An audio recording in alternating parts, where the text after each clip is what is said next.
ಜಿಲ್ಲೆಯ ಪ್ರತಿಯೊಂದು ಅಪಾಯಕಾರಿ ಸ್ಥಳವನ್ನು ಗುರುತಿಸಿ ಮುನ್ನೆಚ್ಚರಿಕೆ ಕೈಗೊಳ್ಳಿ. ನಗರದಲ್ಲಿ ಜಿಲ್ಲಾಧಿಕಾರಿ ಲಕ್ಷ್ಮೀಪ್ರಿಯಾ ಸೂಚನೆ. ನಗರದ ಜಿಲ್ಲಾಧಿಕಾರಿ ಕಚೇರಿಯಲ್ಲಿ ನಡೆದ ಜಿಲ್ಲಾ ವಿಪತ್ತು ನಿರ್ವಹಣಾ ಸಮಿತಿ ಸಭೆಯ ಅಧ್ಯಕ್ಷತೆ ವಹಿಸಿ ಜಿಲ್ಲಾಧಿಕಾರಿ ಲಕ್ಷ್ಮೀಪ್ರಿಯಾ ಮಾತನಾಡಿ, ಜಿಲ್ಲೆಯಲ್ಲಿ ಅಪಾಯಕಾರಿಯಾಗಿರುವ ಶಾಲೆಗಳು, ಅಂಗನವಾಡಿಗಳು, ಜನವಸತಿ ಪ್ರದೇಶಗಳ ಸಂಪೂರ್ಣ ವಿವರಗಳನ್ನು ಸಂಗ್ರಹಿಸಿ ಅಲ್ಲಿ ಅಗತ್ಯವಿರುವ ಎಲ್ಲ ಮುನ್ನೆಚ್ಚರಿಕೆ ಕ್ರಮಗಳನ್ನು ಕೈಗೊಂಡು 2 ದಿನದಲ್ಲಿ ವರದಿ ನೀಡುವಂತೆ ಕಂದಾಯ ಇಲಾಖೆಯ ಮತ್ತು ಪಂಚಾಯತ್ ರಾಜ್ ಇಲಾಖೆಯ ಅಧಿಕಾರಿಗಳಿಗೆ ಸೂಚಿಸಿದರು.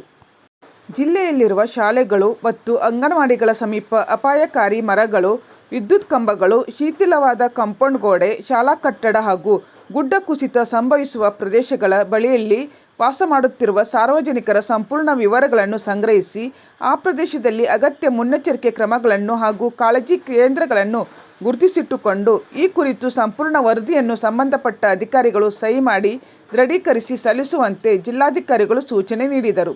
ಜಿಲ್ಲೆಯಲ್ಲಿನ ಎಲ್ಲ ಇಂಜಿನಿಯರಿಂಗ್ ವಿಭಾಗದ ಕಾರ್ಯನಿರ್ವಹಿಸುವ ಇಲಾಖೆಗಳು ತಮ್ಮ ಬಳಿ ಇರುವ ಯಂತ್ರೋಪಕರಣಗಳು ಹಾಗೂ ವಾಹನ ಚಾಲಕರು ಮತ್ತು ಮಾಲೀಕರ ಸಂಪೂರ್ಣ ವಿವರಗಳನ್ನು ಜಿಲ್ಲಾಧಿಕಾರಿ ಕಚೇರಿಗೆ ನೀಡುವಂತೆ ಸೂಚಿಸಿದ ಅವರು, ಮುಖ್ಯ ರಸ್ತೆ ಹೊರತುಪಡಿಸಿ ಇರುವ ಇತರೆ ಪರ್ಯಾಯ ರಸ್ತೆಗಳ ಕುರಿತು ಸಂಪೂರ್ಣ ವಿವರಗಳನ್ನು ಪೊಲೀಸ್ ಇಲಾಖೆಗೆ ಮತ್ತು ಜಿಲ್ಲಾಧಿಕಾರಿ ಕಚೇರಿಗೆ ನೀಡುವಂತೆ ಸೂಚಿಸಿದರು.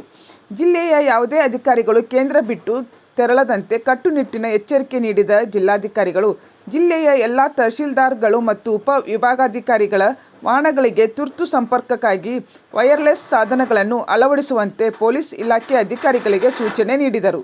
ಶಾಲಾ ಮಕ್ಕಳಿಗೆ ಪ್ರಾಕೃತಿಕ ವಿಕೋಪಗಳ ನಿರ್ವಹಣೆ ಕುರಿತಂತೆ ಸೂಕ್ತ ಅರಿವು ಮೂಡಿಸುವಂತೆ ಮತ್ತು ಇಂಥ ಸಮಯದಲ್ಲಿ ವಹಿಸಬೇಕಾದ ಮುನ್ನೆಚ್ಚರಿಕೆ ಕ್ರಮಗಳು ಮತ್ತು ಅಗತ್ಯ ವಸ್ತುಗಳನ್ನು, ದಾಖಲೆಗಳನ್ನು ಸಂರಕ್ಷಿಸಿಕೊಳ್ಳುವ ವಿಧಾನಗಳ ಆರೋಗ್ಯದ ಬಗ್ಗೆ ಕಾಳಜಿ ವಹಿಸುವ ಕುರಿತು ಮಾಹಿತಿ ಶಿಕ್ಷಣ ನೀಡುವಂತೆ ಶಿಕ್ಷಣ ಇಲಾಖೆ ಅಧಿಕಾರಿಗಳಿಗೆ ಸೂಚನೆ ನೀಡಿದರು.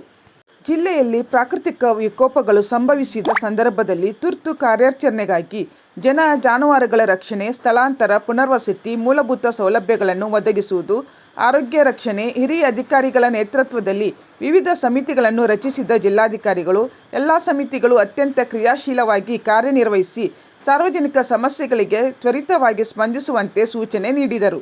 ಪ್ರಾಕೃತಿಕ ವಿಕೋಪ ಸಂದರ್ಭದಲ್ಲಿ ತಮಗೆ ವಹಿಸಿದ ಕರ್ತವ್ಯದಲ್ಲಿ ನಿರ್ಲಕ್ಷ್ಯ ತೋರುವ ಅಧಿಕಾರಿಗಳು ಮತ್ತು ಸಿಬ್ಬಂದಿಗಳ ವಿರುದ್ಧ ವಿಕೋಪ ನಿರ್ವಹಣಾ ಕಾಯ್ದೆಯಡಿ ಪ್ರಕರಣ ದಾಖಲಿಸಲಾಗುವುದು ಎಂದು ಎಚ್ಚರಿಕೆ ನೀಡಿದ ಅವರು, ಎಲ್ಲ ಇಲಾಖೆಗಳ ಅಧಿಕಾರಿ ಸಿಬ್ಬಂದಿಗಳು ಸಮನ್ವಯದಿಂದ ಕಾರ್ಯನಿರ್ವಹಿಸಿ ಜಿಲ್ಲೆಯ ಸಾರ್ವಜನಿಕರ ರಕ್ಷಣೆಗೆ ಮುಂದಾಗಬೇಕು ಎಂದರು.